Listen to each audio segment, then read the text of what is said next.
સુરેન્દ્રનગર લીંબડી તાલુકાના પંચાયત ખાતે ન્યાય સમિતિ અને ચેરમેનની વરણી કરવામાં આવી, જેમાં નવા ચેરમેન નિર્મળાબેન બન્યા. લીંબડી તાલુકામાં પંચાયત કચેરી ખાતે આજે મહત્વની બેઠકનું આયોજન કરવામાં આવ્યું હતું, જેમાં સર્વાનુમતે ન્યાય સમિતિની ચેરમેન નિમણૂક કરવામાં આવી છે. તાલુકા પંચાયતના તમામ સભ્યોને સહમતિથી નિર્મલાબેન દિનેશભાઈ ન્યાય સમિતિના ચેરમેન નવા તરીકે જાહેર કરવામાં આવ્યા છે. આ પ્રસંગે નવનિયુક્ત ચેરમેન નિર્મલાબેનને શુભેચ્છા આપવા માટે લીંબડીના ધારાસભ્ય ખાસ ઉપસ્થિત રહ્યા હતા.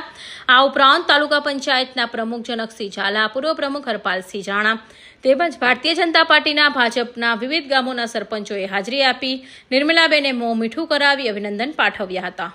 સરકારી અધિકારીઓ અને કર્મચારીઓની ઉપસ્થિતિમાં વરણી કાર્યક્રમ દરમિયાન તાલુકા પંચાયતના વહીવટી સ્ટાફ તરફથી નવા ચેરમેનને આવકારવામાં આવ્યા હતા, જેમાં તાલુકા વિકાસ અધિકારી, આસિસ્ટન્ટ તાલુકા વિકાસ અધિકારી હરદેવસિંહ ઝાલા તેમજ તાલુકા પંચાયતના અન્ય કર્મચારીઓ હાજર રહ્યા હતા. તેમજ ન્યાય સમિતિના ચેરમેન તરીકે વરણી થતા નિર્મલાબેન દિનેશભાઈના પરિવારજનો અને સમર્થકો મોટી સંખ્યામાં કચેરી ખાતે ઉમટી પડ્યા હતા અને ફૂલહાર કરી આ વરણીની વધાવી લીધા હતા. સર્વાનુમતે થયેલી આ નિમણૂકથી આગામી સમયમાં તાલુકાના ન્યાયિક અને વિકાસલક્ષી કાર્યોને વધુ વેગ મળશે તેવી આશા વ્યક્ત કરવામાં આવી છે. કલ્પેશ વાડેર, સુરેન્દ્રનગર.